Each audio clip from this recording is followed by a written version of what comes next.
Here is my spoiler review for Spider-Man Brand New Day. So if you haven't seen it yet, click off. Spoilers will be talked about from this point forward.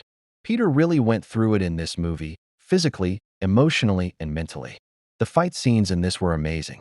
Destin did an amazing job on this movie.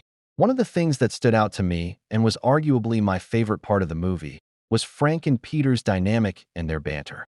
We all knew Sadie Sink was playing Jean Grey, but it was still cool to see when it got confirmed in the movie.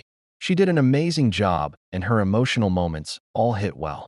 I'll be honest, I was skeptical when MJ and Ned were announced to be returning, and they would have a decent-sized role.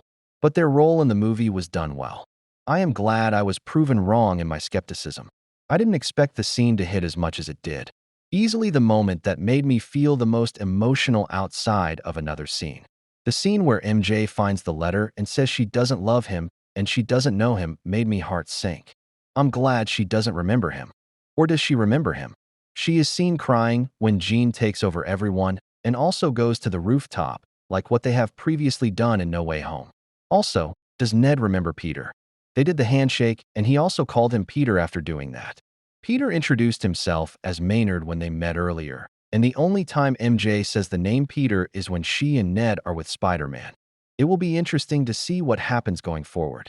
My only major gripe is that we saw almost all of Hulk's scenes prior to the release of the movie, but I was glad we saw this more vicious side that we've been missing from the Hulk.